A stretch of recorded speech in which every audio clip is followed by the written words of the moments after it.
Pues este día vamos a dedicarlo como lo hacemos siempre. Todos los martes se informa sobre la situación de la salud y en especial sobre la pandemia, de modo que nos acompaña el doctor Jorge Alcocer, secretario de Salud, y el doctor Hugo López-Gatell, subsecretario de Salud. Ellos nos van a informar sobre la situación de salud, en especial sobre la pandemia de COVID-19. Ellos tienen la palabra y luego las preguntas de ustedes para tener esta reunión. Mañana pues no vamos a poder estar, pero cuando regrese el viaje, desde luego, seguimos aquí. Vamos a estar pues de regreso el jueves, o sea que el viernes vamos a volvernos a encontrar aquí. Adelante, doctor. Muchas gracias, señor presidente. Gusto en saludarlos, muy buenos días. En el Día del Pulso de la Salud, como ustedes saben, tenemos ya tiempo y hemos logrado tener un diagnóstico de nuestro sistema de salud, sus grandes retos, pues muy sintéticamente, al no contar con la universalización de la salud de los mexicanos, los rezagos en la atención primaria a la salud central en todo buen sistema de salud tampoco es vigente, y la falta de medidas preventivas y educativas, en lo cual hemos trabajado y seguiremos trabajando en una forma muy importante. Y todo esto nos debe llevar realmente a que el derecho a la salud sea un derecho en nuestro país. En estos días, ustedes saben, semanas, meses, hemos trabajado fuertemente con un compromiso renovado para enfrentar esta pandemia que, como su nombre lo indica, ha afectado a todos los países, a todas las familias, a todos los individuos sin distinción alguna. Y en este camino, nosotros, que ha sido evidente para toda la población que tenemos, ha sido muy evidente grandes déficits. Y en breve, y estamos trabajando en ello, lo hemos enfocado a algo que ha sido, desde luego, constatado en esta epidemia. Un gran déficit de profesionales de la salud, de médicos generales, de especialistas y de enfermeras. La pandemia lo puso claro, el abandono en el personal de salud. Día con día, el doctor Hugo López-Gatell en su momento hace énfasis, y en la Secretaría de Salud tenemos desde luego esto como un continuum, y lo cual vamos a seguir, se lo señalo, con mucho empeño y desde luego con la suma de toda la población copartícipe en la salud del pueblo mexicano. Hoy, por razones también de prisa, porque pronto el presidente Andrés Manuel López Obrador estará intercambiando protocolo de trabajo claramente relacionado con el nuevo reglamento de comercio internacional, desde luego el TEMEC, que nos va a llenar todavía más de fuerza para seguir trabajando en ello. Por lo tanto, le pido a Hugo López-Gatell que nos presente ese informe que no ha fallado desde fines de enero, que no ha fallado en su voz y su voz que siempre ha sido escuchada. Hugo, por favor.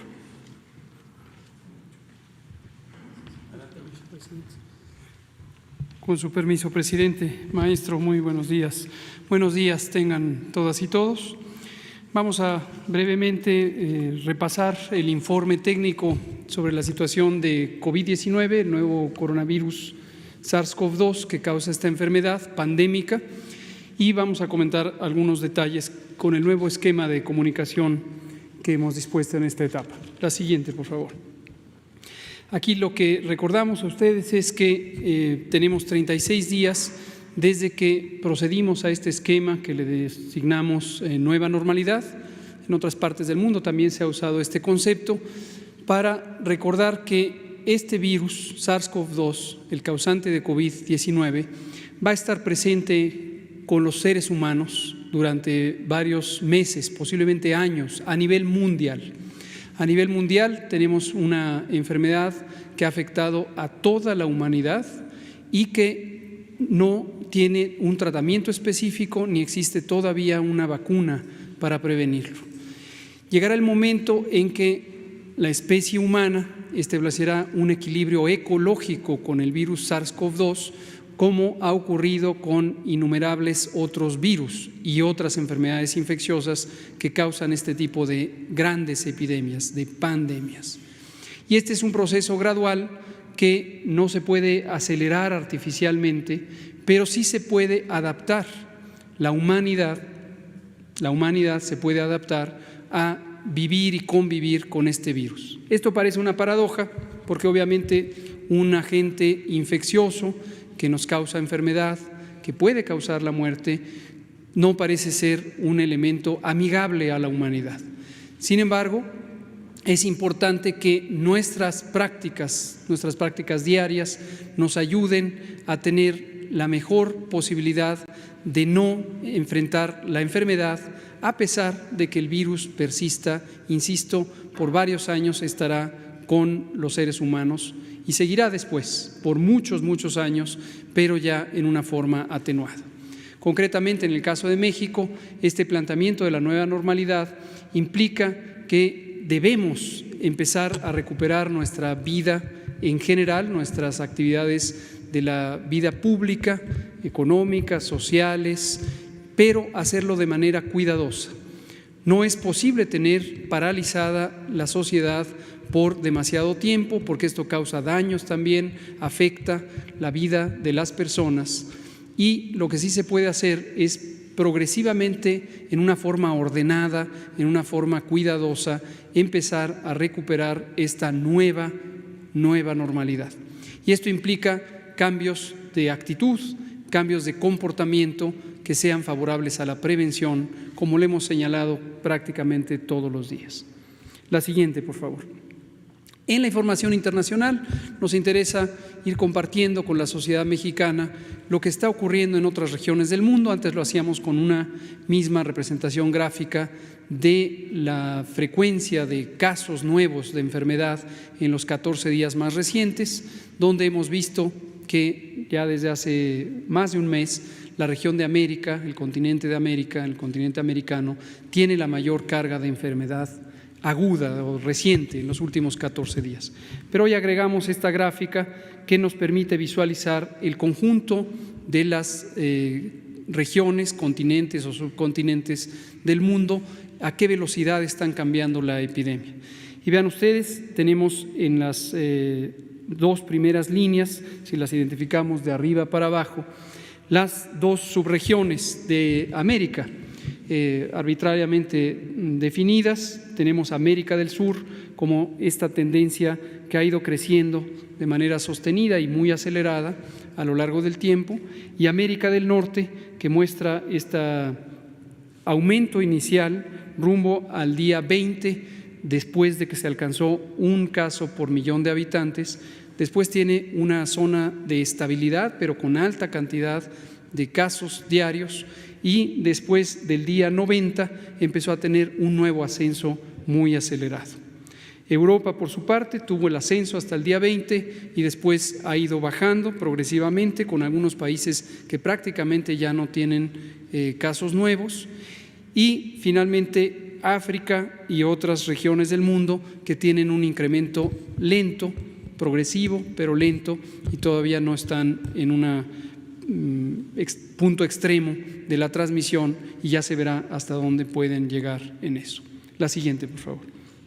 Entrando al aspecto nacional, en esta nueva gráfica estamos poniendo en contraste las situaciones o los escenarios que se presentan en esta enfermedad.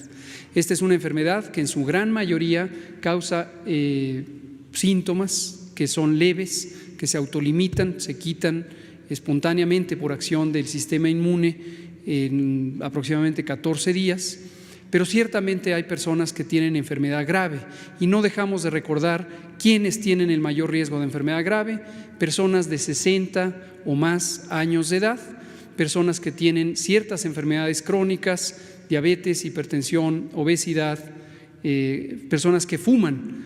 El tabaquismo en sí mismo es una enfermedad, pero el tabaco además causa muchísimos daños a la salud. También personas que padecen cáncer o inmunosupresión. De modo que insistimos, las personas que tengan estas características, estas condiciones de salud o esta edad, no se esperen. Si presentan síntomas, fiebre, tos, dolor de cabeza, dolor de garganta, entre otros, y tienen más de 60 años o tienen estas enfermedades crónicas, no esperen a ser atendidas. Vayan a la unidad de salud más cercana para que puedan ser evaluadas. Este es tiempo valiosísimo. Si se pierde el tiempo, la enfermedad, si se complica, progresa rápidamente y nos puede tomar por sorpresa cuando ya hay poco que hacer. Entonces, las personas con mayor riesgo deben acudir lo más pronto posible a las unidades de salud. Veamos en esta gráfica que tenemos 261.750 casos de personas que han presentado la enfermedad desde el 28 de febrero, fecha del primer caso, y la gran mayoría ya se recuperaron.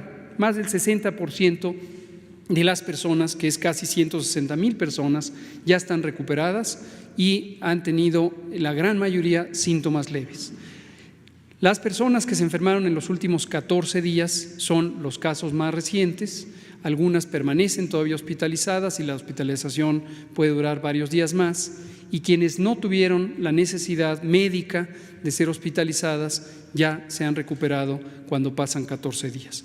Desafortunadamente han fallecido 31.119 personas en México. Vamos a pasar a la siguiente, vamos a saltar esta, es un detalle técnico que presentamos ayer en la noche.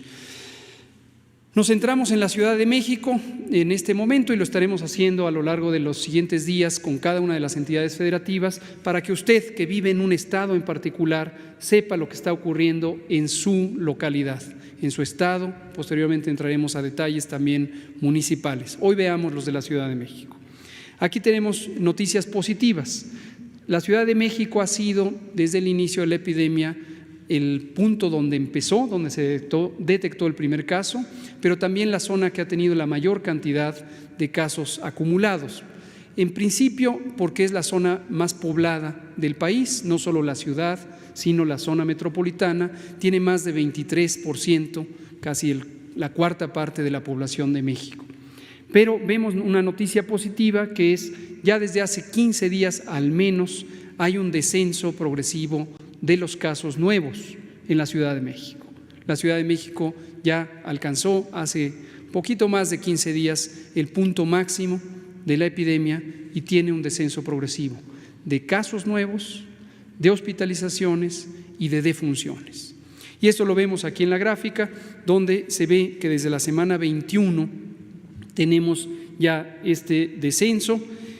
En la línea roja se puede ver que va para abajo, y los recuperados son un reflejo de lo que ha ocurrido con 15 días de desfase de las personas enfermas.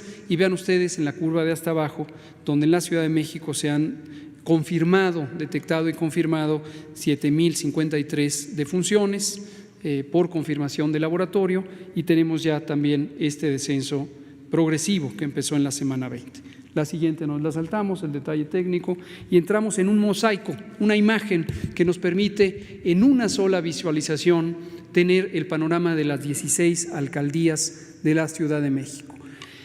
Está la lista de alcaldías en la primera columna, en el extremo izquierdo de la gráfica, y lo que se ve en cada una de las columnas son semanas del año.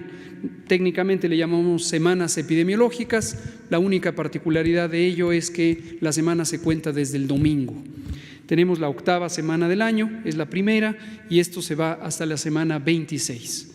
Y vemos de manera rápida que hay intensidades del color rojo que representan la magnitud, el tamaño, la dimensión de la incidencia. La incidencia es el número de personas enfermas que se detectan divididas por el tamaño de la población.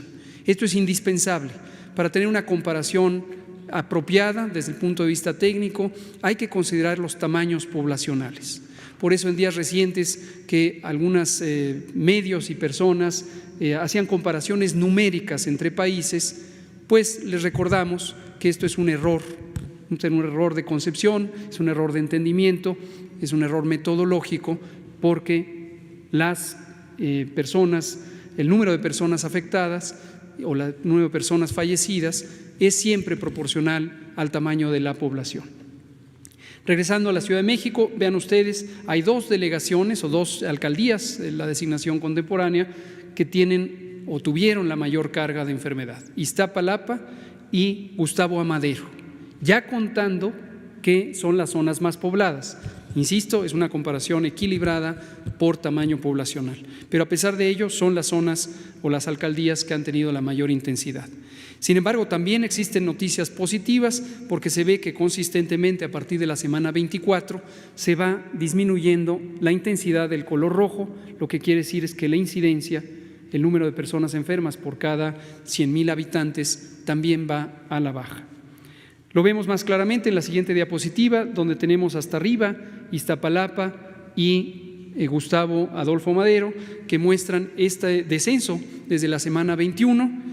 También han descendido las otras delegaciones, alcaldías, no están todas aquí representadas, pero algunas que son representativas: Tlalpan, Álvaro Obregón y Xochimilco en la zona sur de la ciudad, también con este descenso, y Benito Juárez y Coajimalpa también en descenso. Finalmente, veamos la ocupación hospitalaria. Regresamos al panorama nacional. En el extremo derecho, en la gráfica y también en las etiquetas que están del lado derecho, vemos que tenemos 28,831 camas designadas para personas con infección respiratoria aguda grave, el síndrome clínico de COVID-19. De ellas, 45% están ocupadas en este momento, y esto se ha mantenido considerablemente estable a lo largo de la epidemia, al menos desde abril, cuando teníamos 645 hospitales COVID y hoy tenemos más de 907 hospitales COVID. Y en orden del lado izquierdo hacia el derecho tenemos a Nayarit, Tabasco, Nuevo León, Sonora y Guanajuato y Puebla como los estados con la mayor ocupación hospitalaria, lo que corresponde también con la mayor intensidad de la epidemia en estos momentos. Y en la última diapositiva vemos panorama semejante, pero específicamente para las camas de hospital destinadas y equipadas para personas críticamente enfermas. Tenemos 99,565 camas para este propósito, y de ellas 38%, son casi 3,000, un poco más de 3,500 camas, están ocupadas. Y del lado izquierdo en adelante tenemos el orden de ocupación: Baja California con 62%, seguido de Nuevo León, el Estado de México, Tabasco, Sonora y finalmente la Ciudad de México en el siguiente puesto. Recuerden que la Ciudad de México estuvo por varias semanas en el primer lugar de ocupación, ya no es el caso porque la epidemia va en descenso en la Ciudad de México. Esto es todo. Presidente, secretario. Bueno, pues es importante el saber que en el caso de la Ciudad de México está bajando la intensidad de la pandemia. De todas maneras, debemos de continuar con las medidas preventivas, no descuidarnos. Tenemos que seguir manteniendo la sana distancia, todo lo que es la higiene en lo personal, y si no es indispensable, necesario quedarnos en nuestras casas. Aquí aprovecho para agradecerle a todo el pueblo de México por el sacrificio, por el buen comportamiento sin necesidad de medidas autoritarias. La gente ha actuado en forma responsable y esto nos ha permitido pues enfrentar la pandemia, que no falten las camas, que no falte equipo, que no falten especialistas, que no falten los médicos, que se atienda a la población, porque sí se logró aplanar la curva, no se ha desbordado el sistema médico. Esto ha significado también salvar vidas. Entonces, no ha sido en vano el sacrificio de la gente. Aprovechar para agradecerle mucho a los médicos, a las enfermeras, que a pesar de la fatiga, porque son muchos días, siguen trabajando, arriesgando su vida para salvar la vida de otros.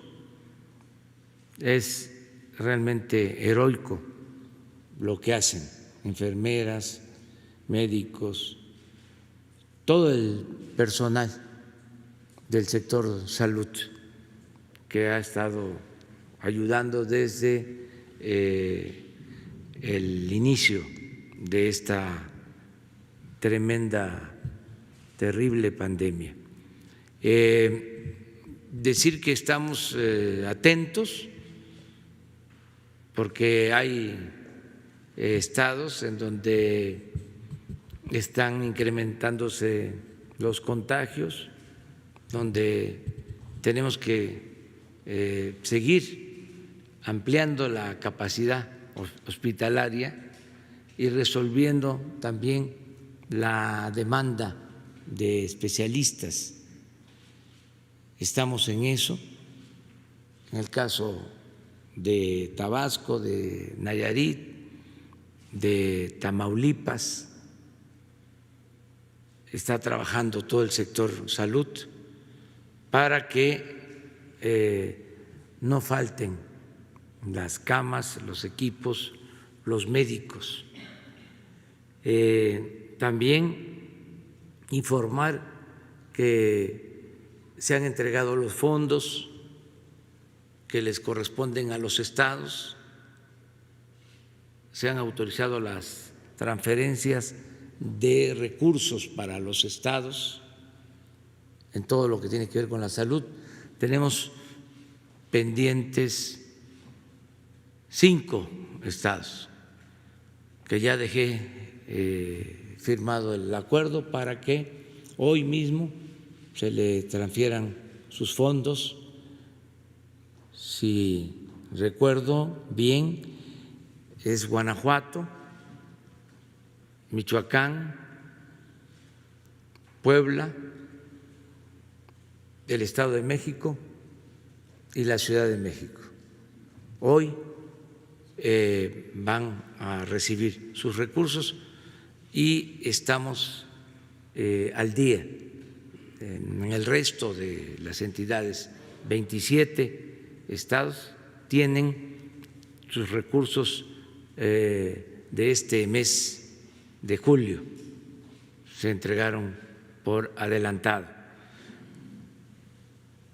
Quiero pues también agradecer a todos los servidores públicos del sector salud y hacer un reconocimiento especial al doctor Hugo López-Gatell, que nos ha ayudado mucho,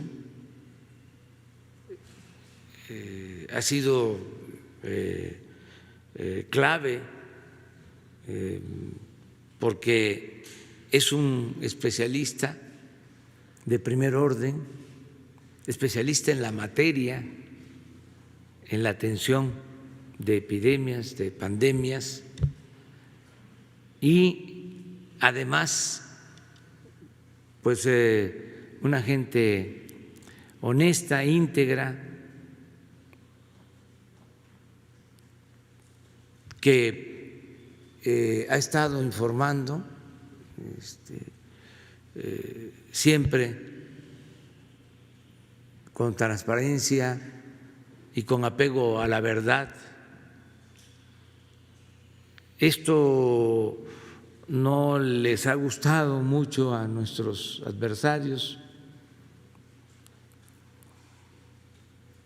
a los conservadores, y lo han estado hostigando, atacando durante todo este tiempo, pero él ha sabido ganarse la confianza de muchos mexicanos, de la mayoría de la gente, tiene credibilidad porque es una persona responsable, un profesional de primer orden. Y vamos a seguir informando sin caer en ninguna provocación o evitar caer en provocaciones, porque se ha podido también vencer al amarillismo de algunos medios, no de todos, que querían que se convirtiera en una pandemia inmanejable, que fracasáramos. Ya estaban esperando eso. Aún así se ha podido pues informar.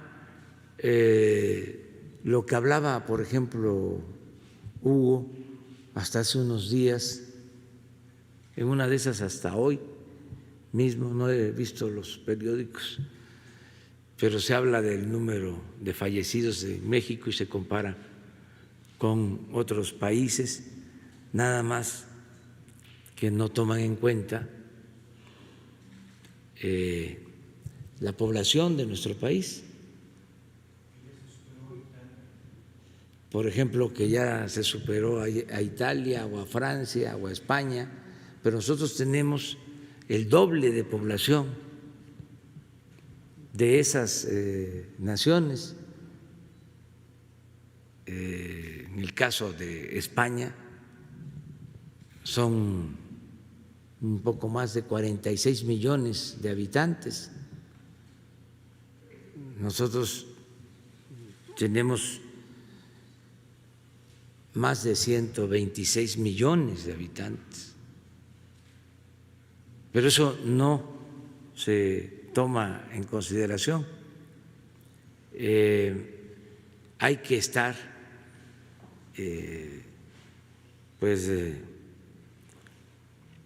replicando, hay que estar respondiendo,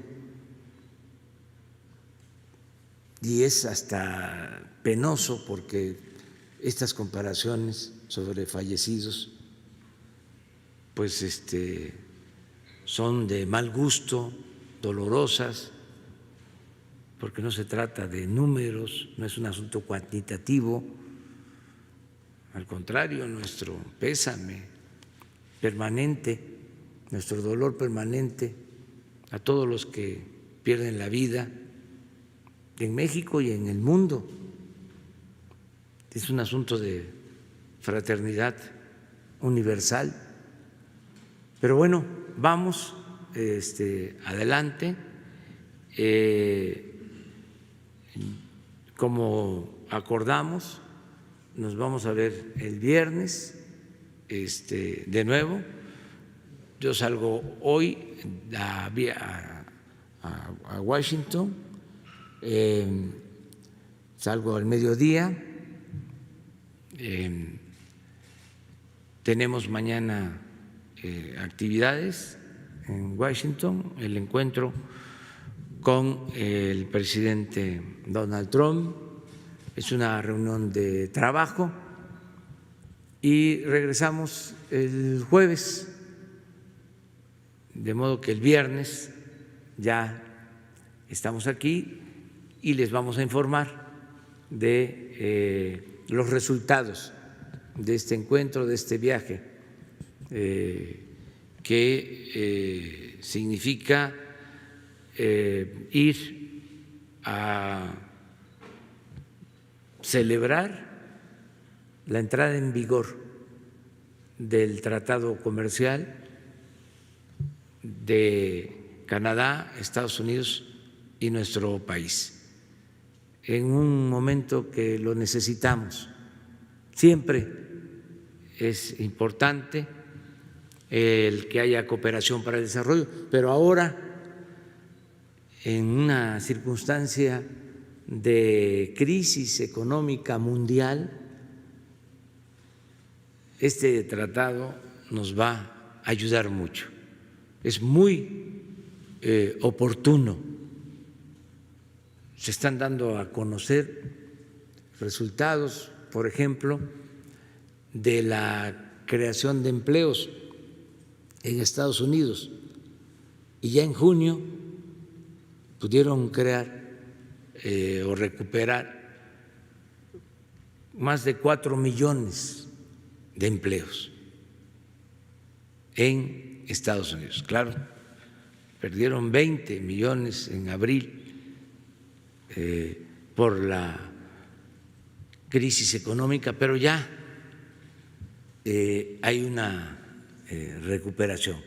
Y esto nos ayuda por la vecindad y por la integración en lo productivo, en lo económico, y también porque viven y trabajan millones de mexicanos en Estados Unidos. Entonces, este encuentro es muy benéfico, va a ser muy importante para alentar la integración económica de las tres naciones en beneficio de los pueblos. Entonces, para eso es la visita. Y ahora sí.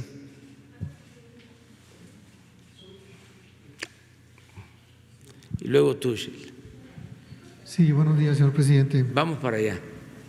Ya se reinició materialmente, ahora sí, con cara al final, la elección de los 4 nuevos consejeros que serán miembros del Consejo General del INE.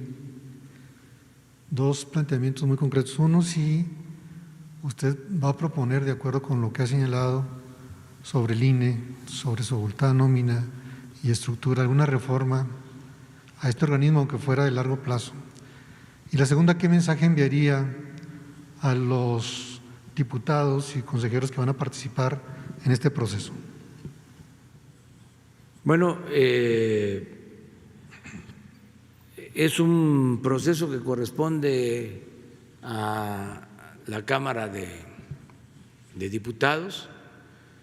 Espero que sea transparente y que se elija a personas, mujeres, hombres honestos, íntegros, que tengan principios, que tengan ideales, que sean verdaderos demócratas, porque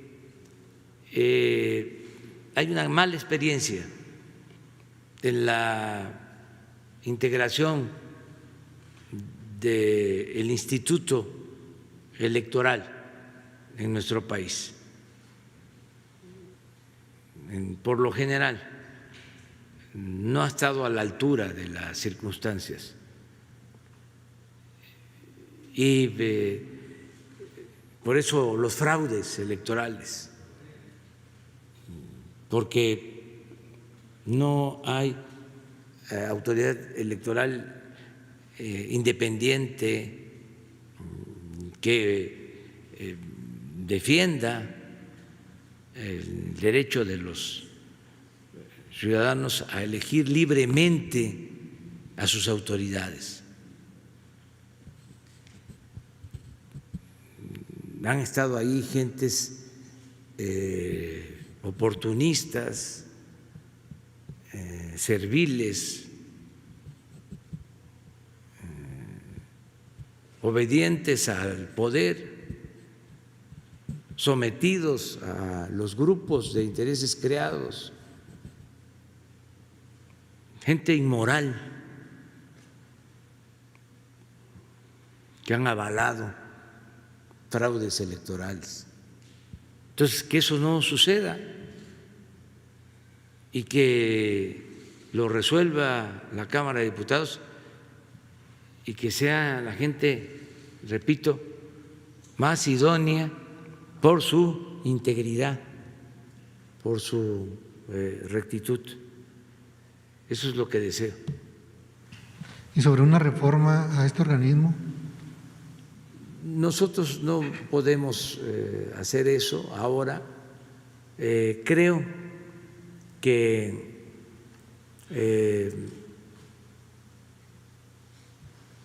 podría, con los nuevos elementos, si se eligen bien, irse renovando el Instituto Electoral sin necesidad de una reforma. De la costumbre en la época de la simulación era hacer reformas cada sexenio y siempre había fraudes. Yo pienso que sin necesidad de la reforma podría garantizarse la democracia en el país, porque también tiene que ver con nosotros, con los ciudadanos, y con ir estableciendo el hábito democrático, la costumbre democrática, que desgraciadamente no tenemos hábito, costumbre democrática, porque no ha habido democracia durante mucho tiempo. Pues no hubo democracia en 3 siglos de dominación colonial, no hubo democracia en el siglo XIX, no hubo democracia en el siglo XX. Ya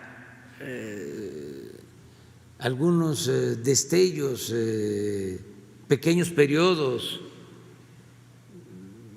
algunas elecciones, pero la constante en la historia de México ha sido la falta de democracia. Entonces, necesitamos establecer la democracia y convertirla en un hábito, en una costumbre.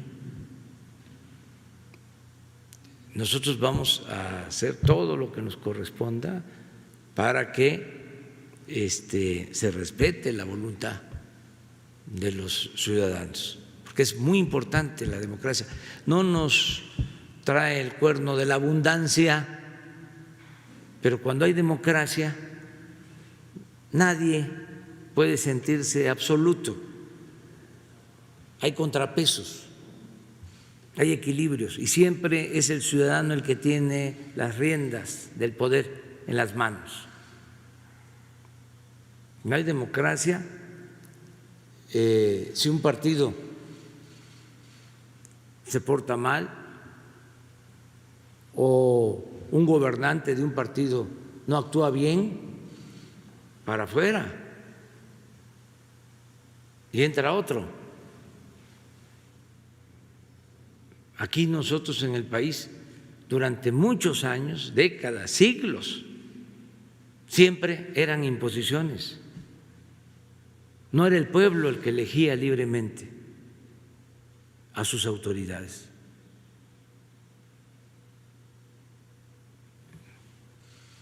En el tiempo de Porfirio Díaz mandaba las listas a los estados de los que iban a resultar diputados o senadores,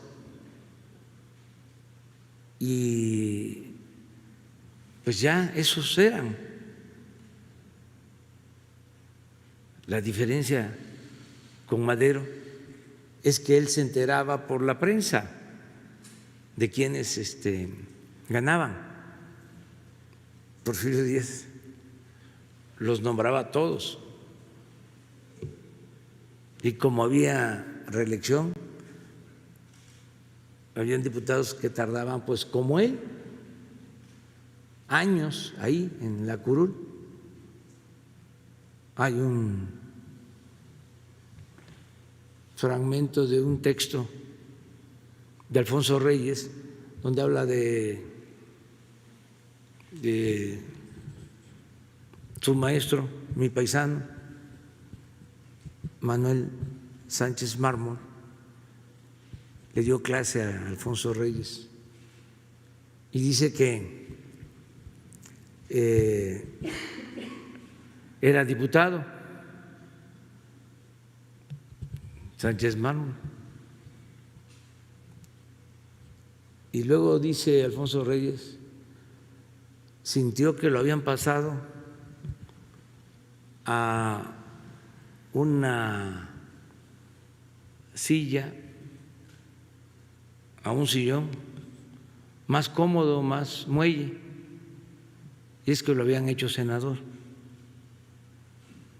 y ahí murió en su curul. Y fíjense, Sánchez Mármol luchó en contra de la intervención francesa, fue liberal, pero fue perdiendo sus convicciones y se volvió un hombre del régimen, porque tardaban muchísimo ahí, como diputados, como senadores. Luego con la revolución, aun cuando Madero, lo vimos ayer, quería la democracia, yo creo que es el presidente demócrata más sincero que ha habido en la historia.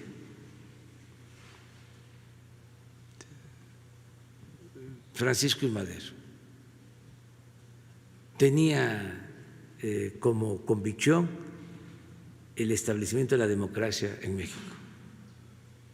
No pudo, porque luego, al triunfo de la revolución, se hace a un lado la democracia. Decía don Daniel Cosío Villegas que ya no era don Porfirio, sino doña Porfiria la que dominaba, un partido que surgió desde 1929, partido único, partido de Estado. Apenas se están dando los primeros pasos. La alternancia del 2000, ¿se acuerdan? Que se hablaba del cambio. La verdad, sin incomodar a nuestros adversarios, que el cambio verdadero se está dando ahora. Entonces sí nos importa mucho el afianzar la democracia, por tu pregunta. Gracias, señor presidente. En otro tema, la Secretaría de Gobernación emitió un comunicado oficial advirtiendo de que en 5 o más legislaturas de los estados pretenden hacer reformas sobre el PIN parental. Estas reformas podrían permitir a los padres y madres de familia, dice el comunicado, vetar contenidos educativos para niñas, niños, adolescentes de contenido sexual, reproductivo, entre otros. La pregunta es, ¿qué opinión le merece este punto, el tema, ¿no? Pues son cambios que tienen que ver con la legislación federal.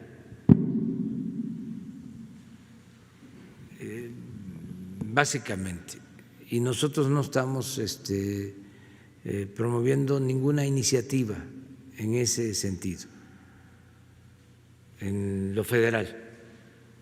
Desde luego los estados pueden también legislar siempre y cuando no se caigan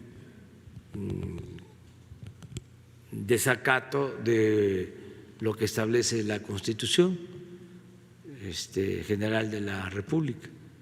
Pero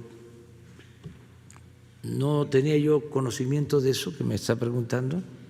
Le voy a pedir a la licenciada Olga Sánchez Cordero que ella informe sobre este asunto.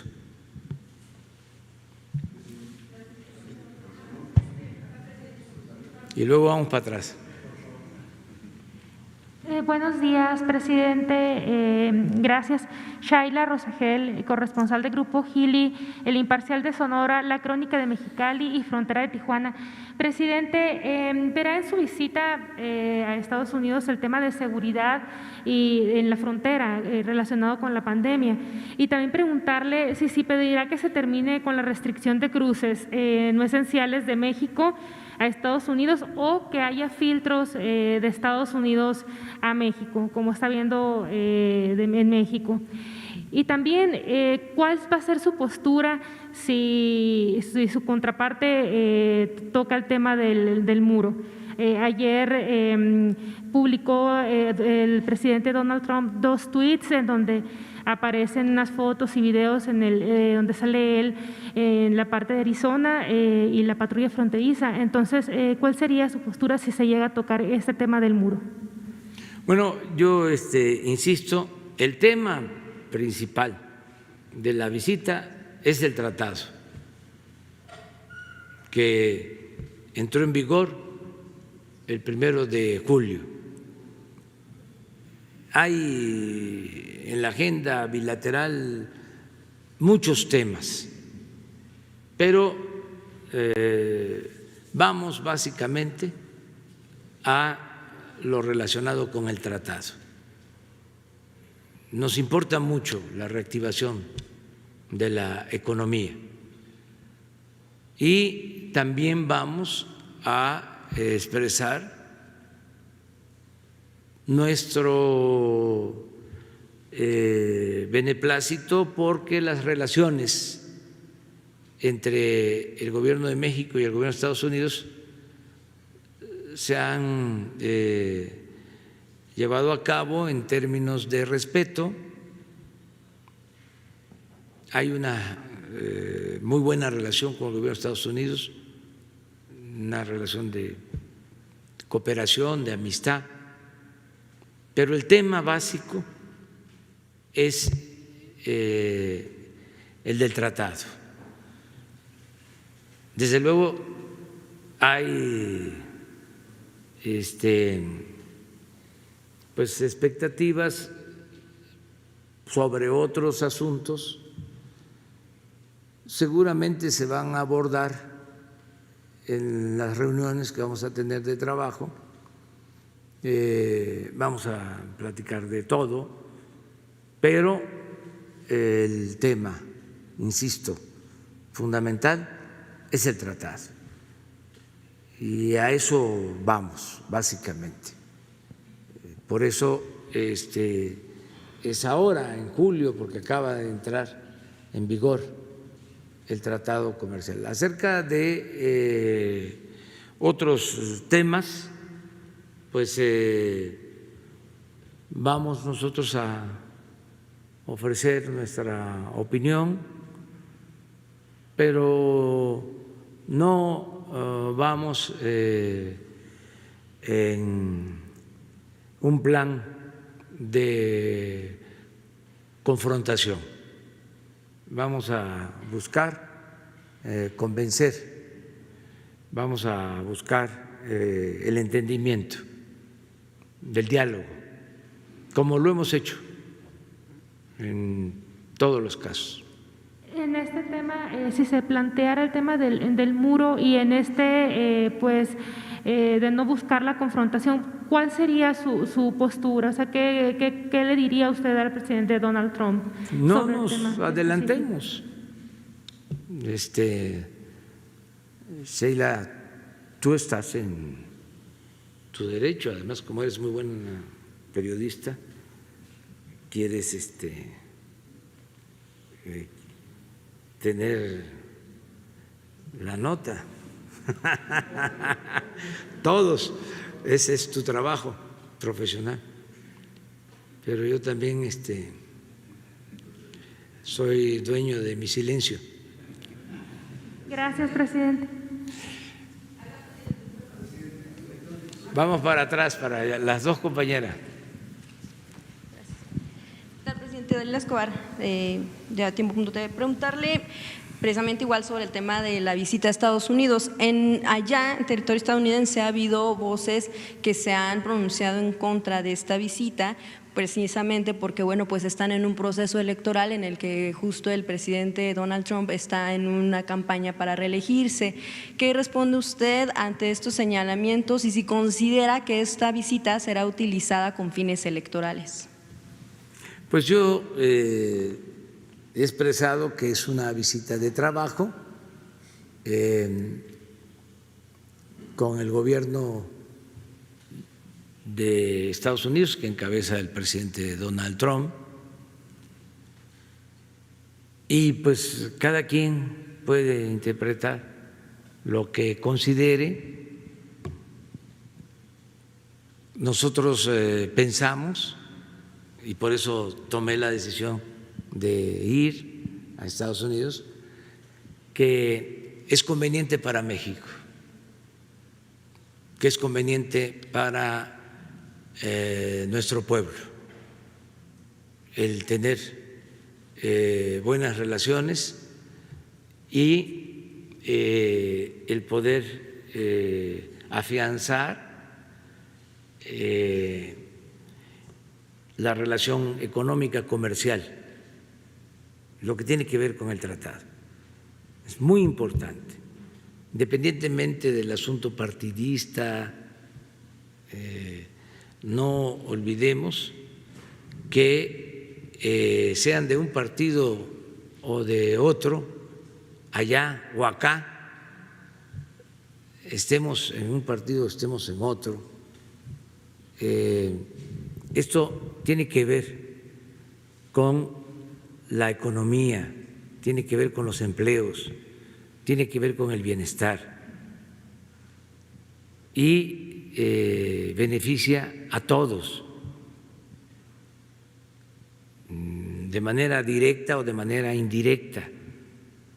Es muy importante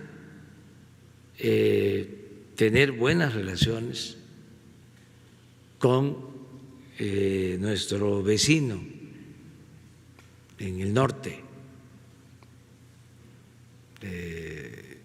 Es de sentido común, así lo entiende la gente. Si fuese un gobierno, el mexicano, el actual, entreguista, como los que han habido, pues entonces sí, habría motivo de preocupación, pero nosotros hemos mantenido una relación de respeto y de defensa de nuestra soberanía. Les pongo un ejemplo, y nada más un ejemplo. Nosotros no hemos hecho acuerdos, por ejemplo, como el que se hizo en una administración de permitir que entraran armas a México. Acuerdos en lo oscurito, a espaldas del pueblo. Somos distintos, somos diferentes. Entonces, no hay nada que temer. Al contrario, este encuentro nos ayuda. Y yo agradezco al presidente Trump que ha actuado con respeto a nosotros, a nuestra soberanía.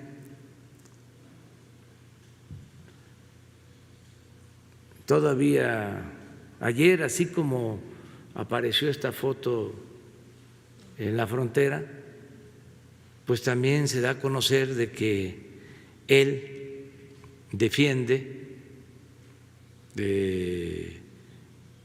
mi visita, porque hay pues oposición de algunos ciudadanos, como es normal en cualquier democracia, y él amablemente plantea de que quiere tener el encuentro con nosotros. Entonces, pues a eso vamos. También ya aprovecho para comentarles que me hice la prueba del COVID.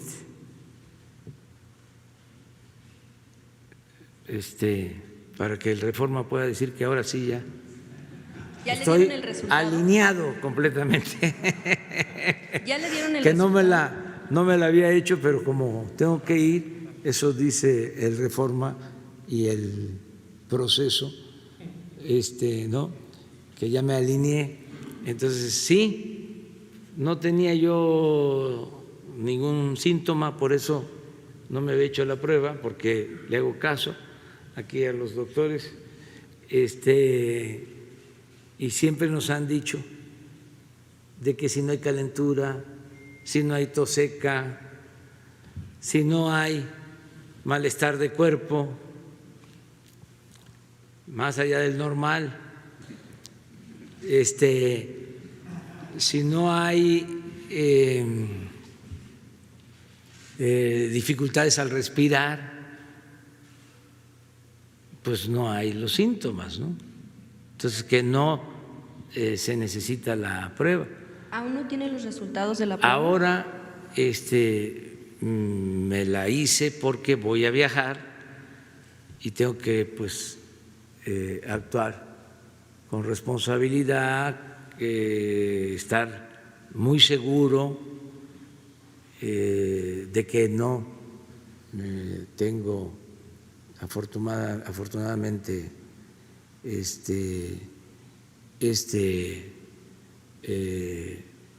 virus.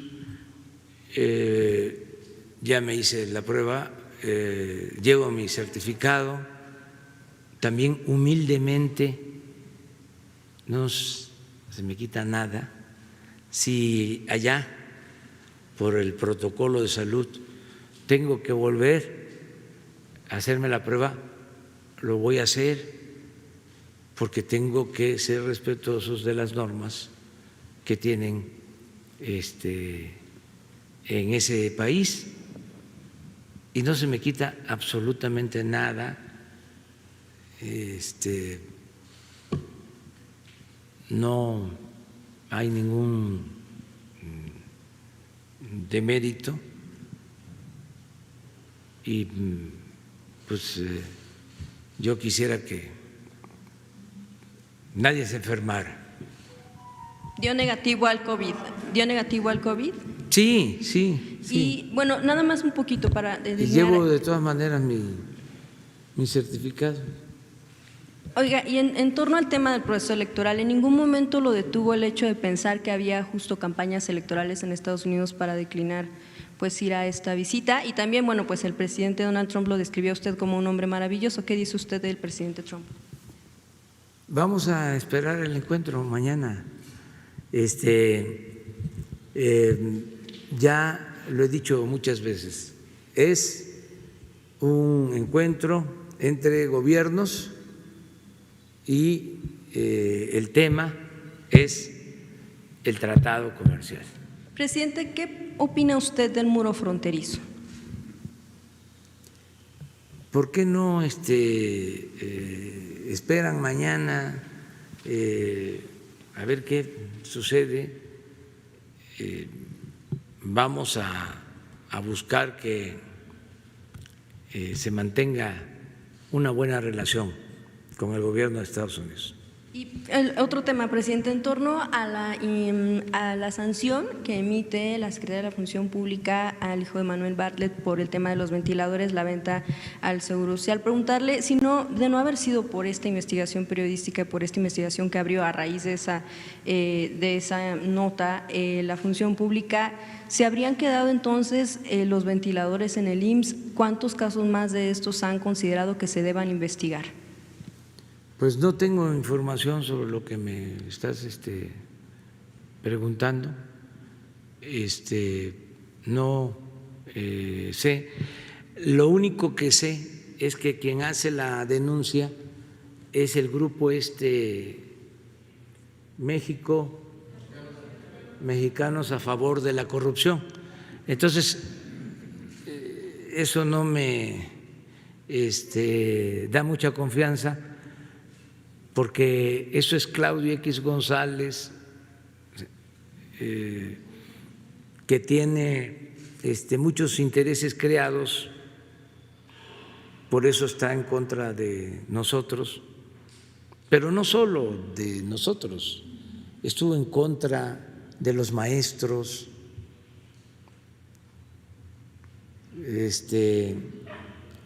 apoyando la mal llamada reforma educativa, siempre a favor de el régimen, muy complacientes con Carlos Salinas de Gortari y con los negocios, con los billullos. Acaba de vender una planta de generación de energía eléctrica a Iberdrola de España. ¿Cómo consiguieron ellos esos permisos para esa planta? Su papá de él fue asesor económico de Salinas de Gortari. Saben que el papá de él le recomendó al presidente Peña Nieto que aumentara el precio de la gasolina al doble.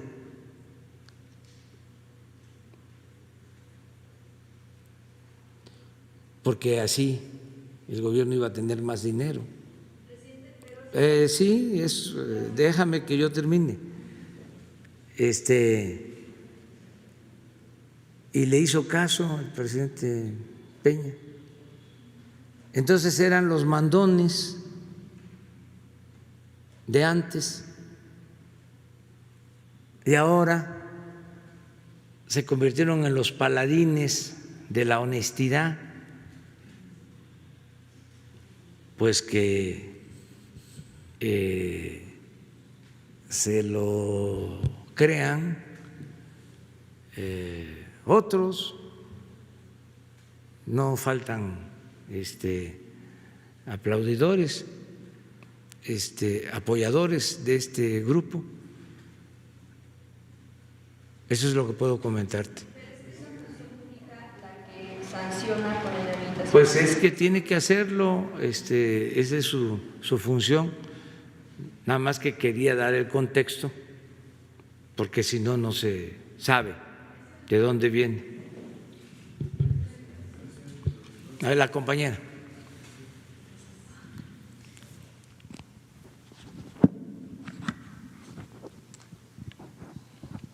Buenos días, Erika Barón de Expoc.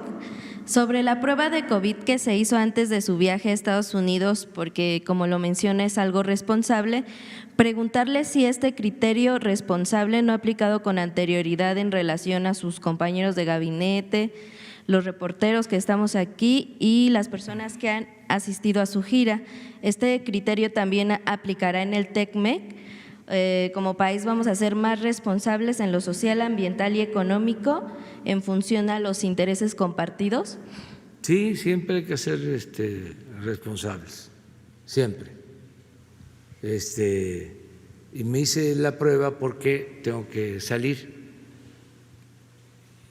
del país, aunque, repito, no tengo ningún síntoma y por eso no me había hecho la prueba, porque eso es lo que recomiendan, ¿no es así?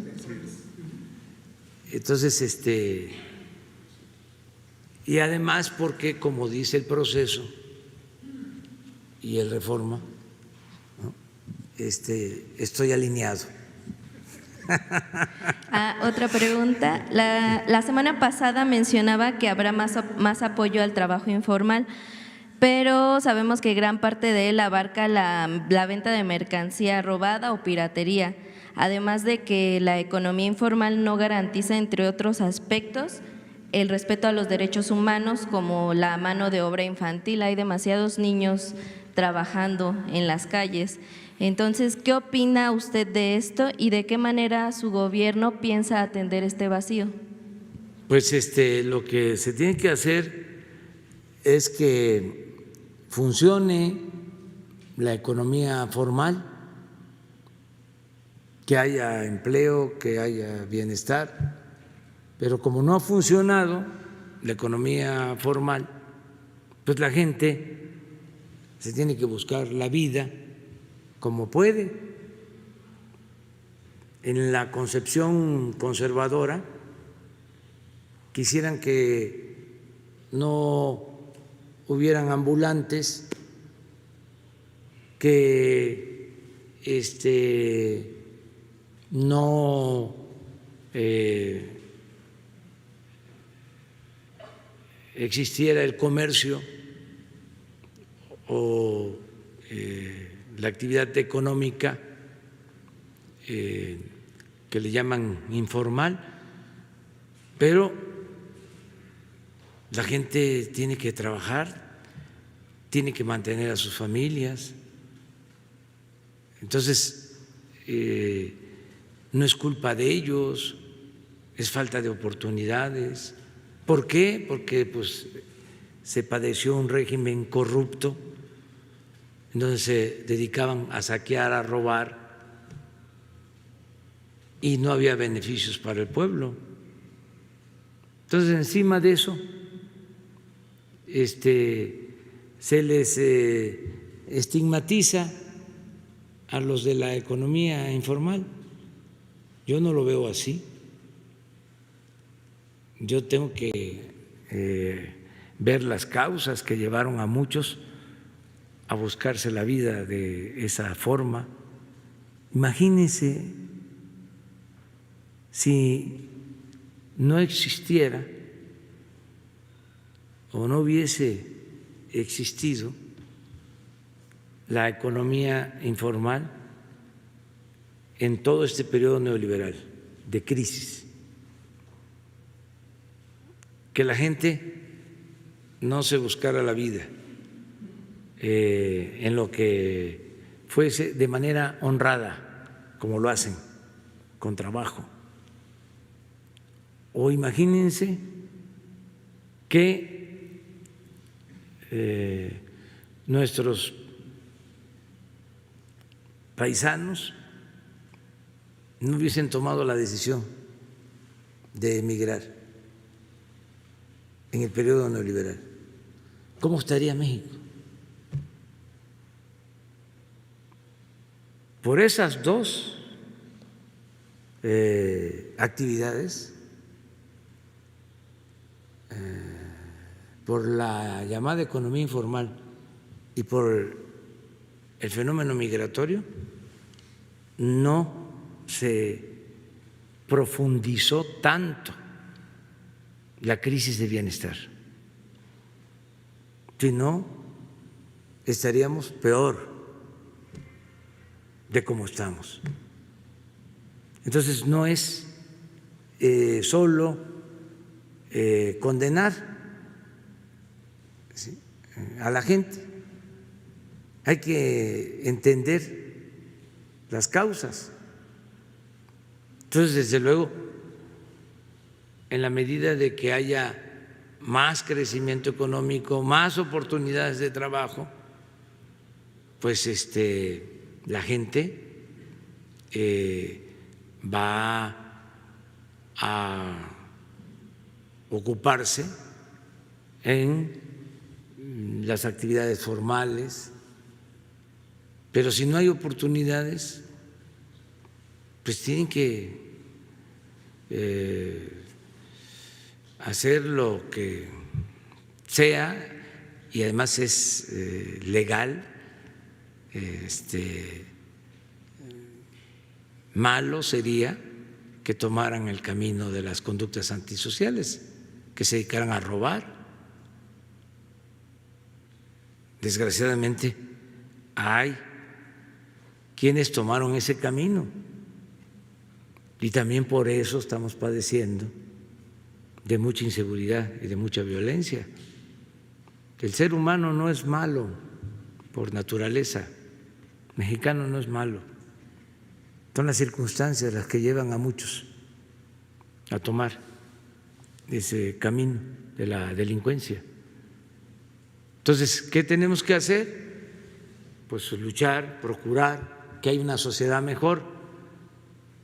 ¿Y cómo podemos lograr que haya una sociedad mejor? Yo sostengo que lo más eficaz es acabar con la corrupción. Yo pienso que si erradicamos la corrupción, vamos a lograr el renacimiento de México. Y esto nos conviene a todos.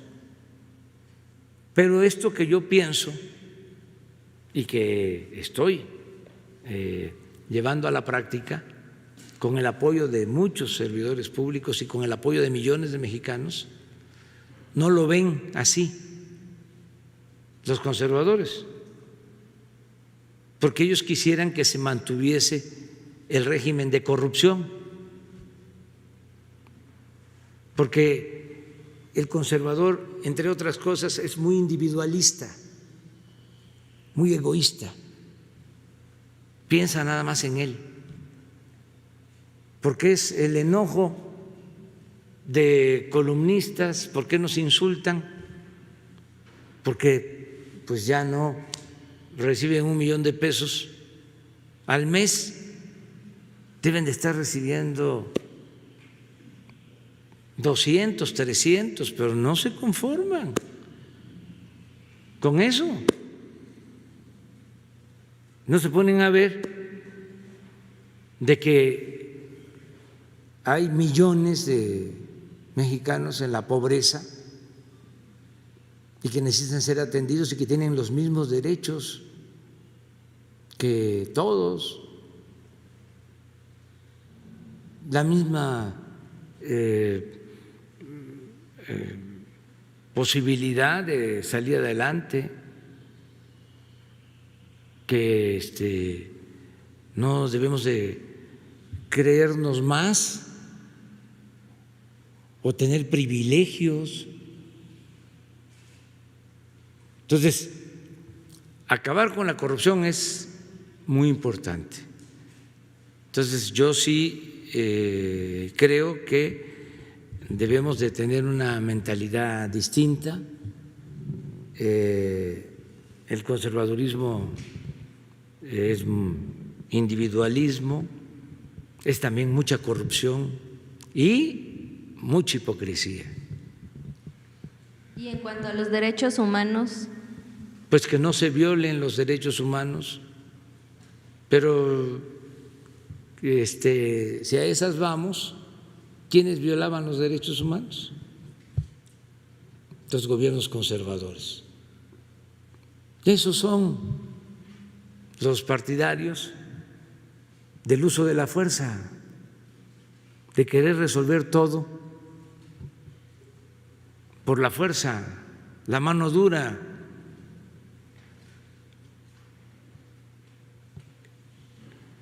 y una más, la última. Respecto a su visita con el presidente Trump, quisiera saber, apenas se aprobó el acuerdo de cooperación ambiental en el Senado. Entonces, la mayoría de los postulados que hay vienen en contra de la mayoría de las políticas ambientales que usted ha implementado. ¿Cómo planea usted alinearse a estas políticas, a estas nuevas políticas que ya son una obligación por ser un acuerdo Pues no estoy tripartidario? de acuerdo con lo que dices, tienes que releer el texto, porque nosotros somos respetuosos del medio ambiente más que los otros gobiernos, y con hechos. ¿Saben cuántas hectáreas concesionó Calderón para la explotación minera? 30 millones de hectáreas.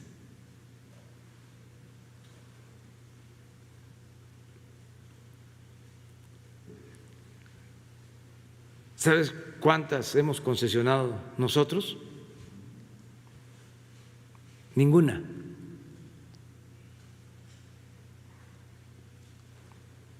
¿Y dónde están los ambientalistas para decir eso? ¿O dónde estaban cuando entregaron más de la mitad del territorio nacional para la explotación minera? Hay pequeños propietarios, ejidatarios, comuneros, que ni siquiera saben que lo que está debajo de sus tierras ya fue concesionado.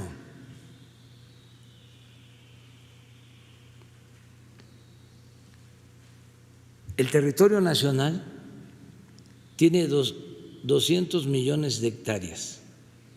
¿Saben cuánto se concesionó en el periodo neoliberal?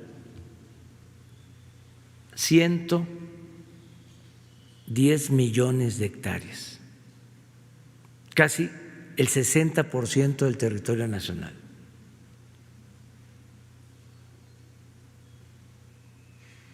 Porfirio Díaz fue agrarista. O sea, ¿y dónde estaban los ambientalistas? Los secretarios del medio ambiente, ¿dónde estaban? Que ahora se agrupan.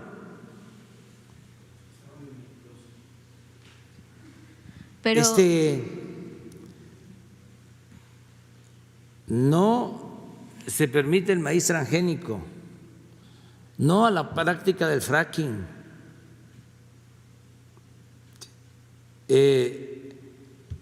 Se conserva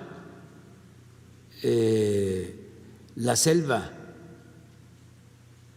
todas las reservas ecológicas. Pero un dato más, en ningún país del mundo se están sembrando 1 millón de hectáreas de árboles frutales y maderables. Entonces ya esto ya cambió. ¿Qué pasaba? Pues antes pues se entregaba todo, las zonas de manglares, las playas, no había ninguna limitante. Te voy a poner otro ejemplo, porque a lo mejor no lo sabían los ambientalistas. En el gobierno del presidente Fox vendieron una reserva en Cancún,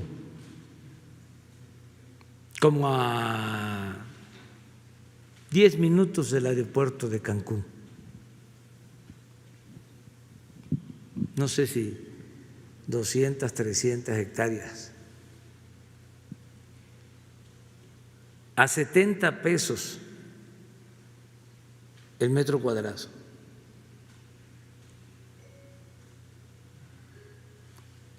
Manglares.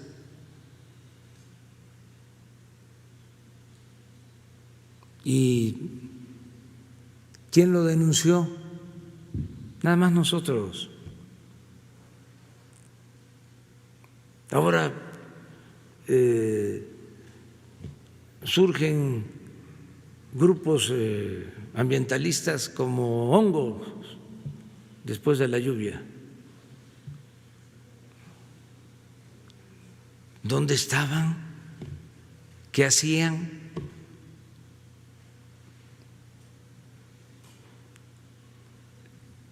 Silencio. Entonces, no somos iguales. Que no se confundan. A lo que me refiero es que, por ejemplo, una de las medidas más importantes de este acuerdo es la promoción de energías renovables y limpias, y sin embargo, pues… no, sí, continuamos nosotros con la promoción de energías renovables y limpias en el sentido más amplio de la palabra, porque eso lo habían usado de pretexto para hacer negocios lucrativos al amparo del poder, para recibir subsidios del gobierno, para que costara más la luz y nos afectara a todos. ¿Saben qué hicieron? Se decidió, hablando de energías renovables y limpias, que las hidroeléctricas de la Comisión Federal de Electricidad subieran energía a la red hasta el final, después de que subían la energía las empresas particulares con subsidio. Entonces, por eso las hidroeléctricas están subutilizadas. ¿Y qué? Las hidroeléctricas no son plantas de generación de energía limpia y sustentable. Nada más que como eran de la Comisión Federal de Electricidad, se les hizo a un lado. Entonces, ¿qué fue lo que se fomentó? La energía eólica. Sí. Resulta que la energía eólica, que es importante, se privatiza y se le da un subsidio. Entonces, como estamos buscando que haya equidad y que no saquen ganancias excesivas a costa del erario. Entonces dicen, es que no se respeta el medio ambiente. No, lo que no queremos es que sigan saqueando, robando. Y por respeto no hablo de las empresas, pero si yo les pongo la lista aquí de las empresas de energía limpia, van a decir, ¿qué fue esto? De repente los que hacían pan se convirtieron en empresarios de energía, en petroleros, los que se dedicaban a la producción de leche se volvieron también petroleros, los que vendían refrescos, de estos famosos refrescos de marcas muy famosas, se volvieron también dueños de empresas de generación de energía eléctrica. Me da hasta pena y ojalá y entendieran que ya es tiempo de un cambio y que no estén defendiendo lo indefendible, porque además puede ser que engañen a algunos, pero no van a engañar a todo el pueblo. Deberían de actuar con prudencia, quedarse callados, incluso hacer, si no ofrecen disculpa, hacer el compromiso de que van a actuar de otra manera, que ya no lo van a volver a hacer, porque quieren ser empresarios con dimensión social. Entonces, es aclarar todo esto que se ha malinterpretado, ¿no? Pero yo cada vez que salgan a plantear estas cosas, pues voy a dar respuesta, porque tengo que estar informando, tengo que estar orientando, pero se los dejo de tarea. Investiguen quiénes son los dueños de las empresas que generan electricidad, energías limpias y renovables. Investíguenlo.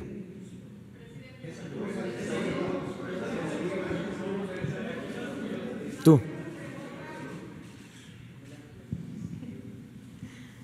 Buenos días, señor presidente. Gracias.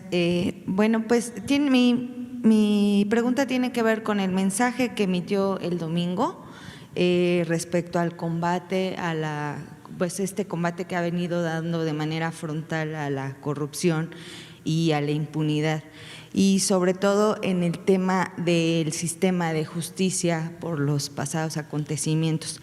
Quisiera que nos pudiera responder si considera necesaria la participación de diferentes instancias del Estado, como lo son los legisladores, para el tema de algunas reformas en materia penal, a efecto de cerrar los beneficios plasmados en algunas leyes para los delincuentes, el tema de derechos humanos, fiscalías en asuntos de capacitación y sanciones a quienes incumplan con protocolos de integración de carpetas y bueno, la Suprema Corte de Justicia, así como el Consejo de la Judicatura. Y bueno, pues todo esto por pues precisamente todo lo que ha encontrado en estos meses que lleva al frente del gobierno, y que seguramente van a seguir apareciendo cosas, y que sí considera necesaria esta vinculación entre todos estos organismos del Estado. Sí, estamos actuando de manera coordinada con el Poder Judicial y también con la Fiscalía en asuntos que consideramos fundamentales. En el caso, por ejemplo, de Ayotzinapa, allí hicimos un acuerdo con la Fiscalía y con el Poder Judicial, porque hay una necesidad de aclarar lo sucedido y se tiene que saber la verdad. Entonces, hay un trabajo coordinado a pesar de nuestras autonomías. Estamos trabajando de manera conjunta. Y así en otros casos. En lo general, sería muy bueno el que se pensara en resolver en definitiva, pero esto tendría que salir del Congreso y del Poder Judicial, no necesariamente del Ejecutivo,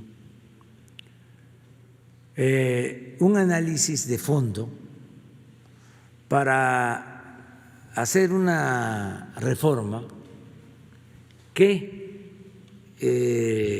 permita resolver en definitiva este problema de el otorgamiento de libertad a presuntos delincuentes por el hecho de que se integran mal las averiguaciones. Porque se usa eso desde hace mucho tiempo, pero se intensificó en los últimos tiempos. El que está mal hecha la averiguación, no coincide la hora, no está bien el domicilio,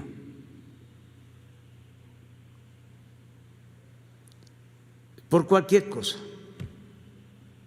llegó tarde la orden de cateo. O sea, ¿cómo resolverlo? ¿Cómo no dejar márgenes a la interpretación y ser muy precisos? ¿Y por qué no pensar en la posibilidad de reponer el procedimiento y no dejar en libertad a diestra y siniestra? Porque lo que está probado es de que se usa como excusa para liberar a personas por dinero.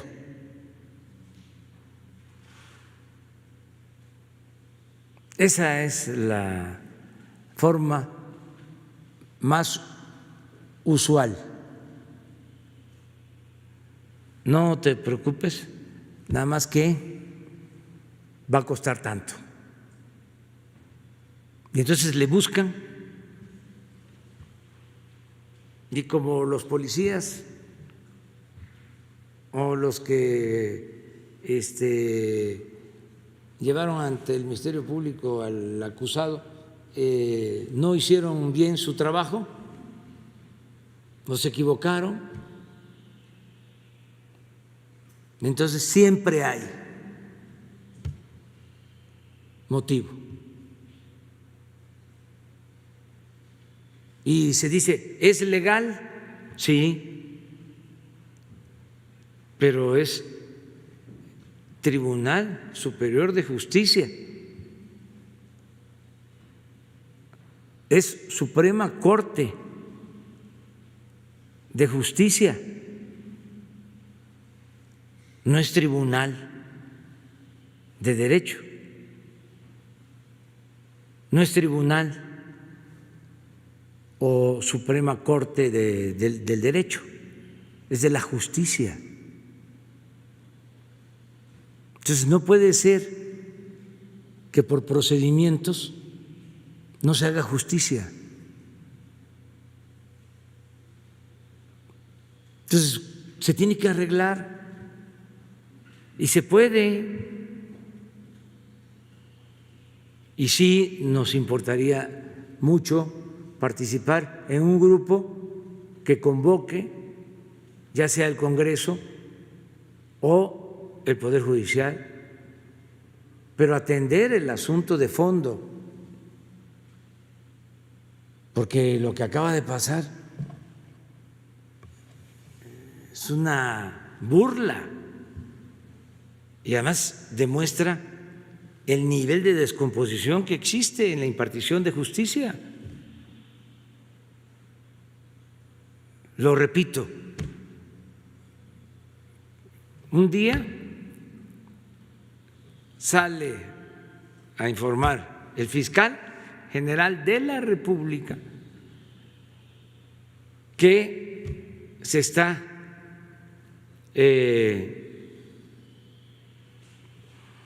esclareciendo y se tienen elementos para probar lo que sucedió en el caso de la desaparición de los jóvenes de Ayotzinapa y que ya se tienen detenidos, porque ya se tiene a un detenido importante. Eso al mediodía.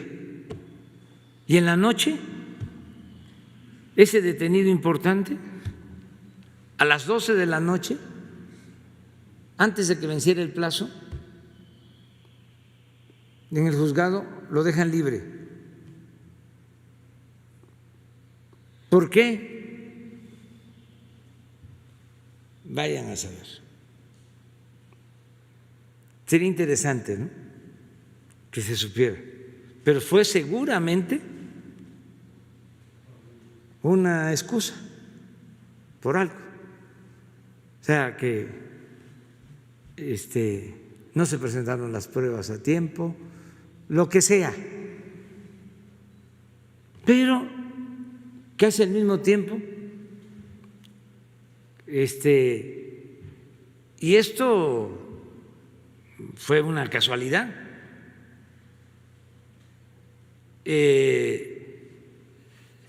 se tenía una orden de un juez para estar escuchando a estos presuntos delincuentes y se graba una conversación o varias conversaciones en donde se habla de dinero para el caso. Una vergüenza. Pero eso porque se tuvo la prueba, porque por teléfono hicieron el acuerdo. Imagínense cómo queda la fiscalía, el fiscal, pero también imagínense el atrevimiento, porque no creo que los del juzgado no supieran de qué se trataba y que no estuviesen enterados de que ese día había dado una conferencia el fiscal sobre el tema y sin importarles nada, con una impunidad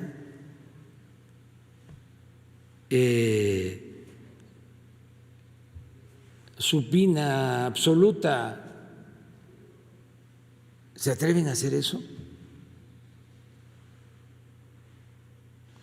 O sea, miren cuánta prepotencia.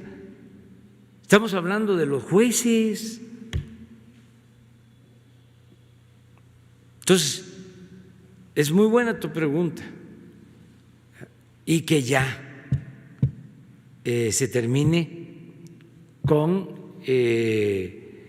esa excusa, ese pretexto, y desde luego que no se deje de capacitar a los policías, a los elementos que ponen a disposición a los presuntos delincuentes en los ministerios públicos, que se les capacite, sí, pero que también el juez actúe con un criterio de justicia.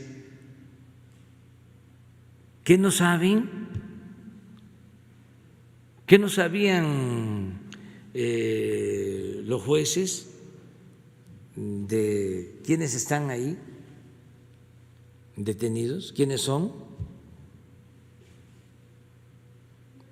Entonces sí se puede hacer una reforma y sería muy bueno, porque imagínense, hay casos en donde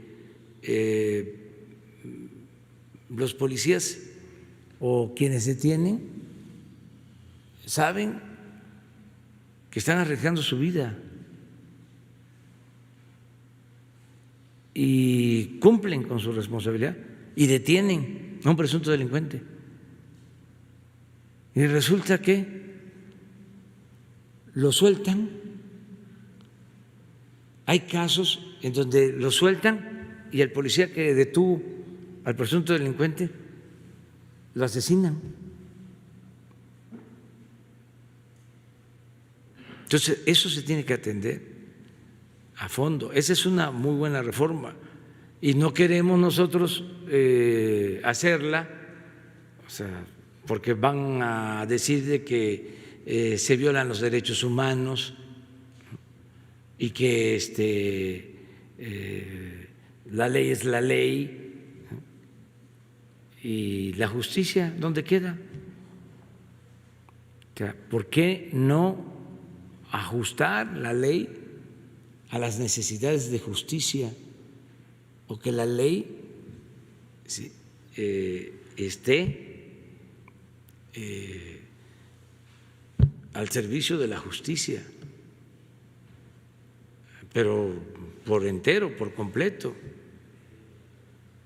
Entonces, sí es un tema importante, porque si no, no se puede avanzar. Nosotros, afortunadamente, en casos que consideramos trascendentes, como llevamos muy buena relación con el Poder Judicial, de respeto, de autonomía, independencia, pero hay cosas en las que nos ponemos de acuerdo, que hay cooperación, y lo mismo con la Fiscalía, pero no es en todo.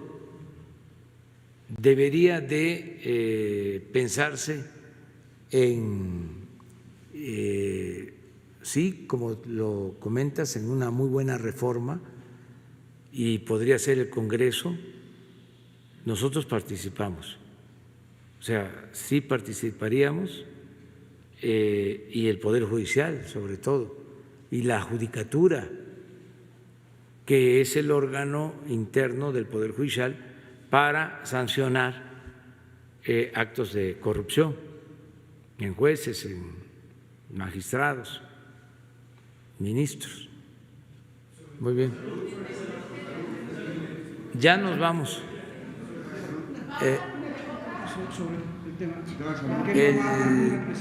El viernes.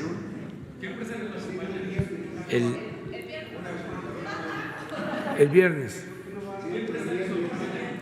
van a acompañarme, están invitados a una cena algunos empresarios mexicanos, no están todos, faltan dos. Son empresarios porque ellos, los integrantes del gobierno de Estados Unidos, propusieron esto, van a ir de parte, ellos tienen invitados también y nosotros hicimos también una invitación a empresarios. Nos faltan todavía dos que van a confirmar hoy. 10 empresarios, sí. Yo le voy a pedir a Marcelo Ebrard que hoy la cena es mañana, es hasta mañana en la tarde, noche, porque es únicamente para que nos acompañen en la cena. Las reuniones de trabajo tienen que ver con los servidores públicos, básicamente. John Foster decía que Estados Unidos no tiene amigos, tiene intereses. ¿Usted lleva en su agenda esta frase? Yo quiero mantener una relación de amistad, como buenos vecinos, con el gobierno de Estados Unidos. Creo que eso es lo que nos conviene, una relación de buena vecindad, de amistad con el gobierno de Estados Unidos. Muy bien.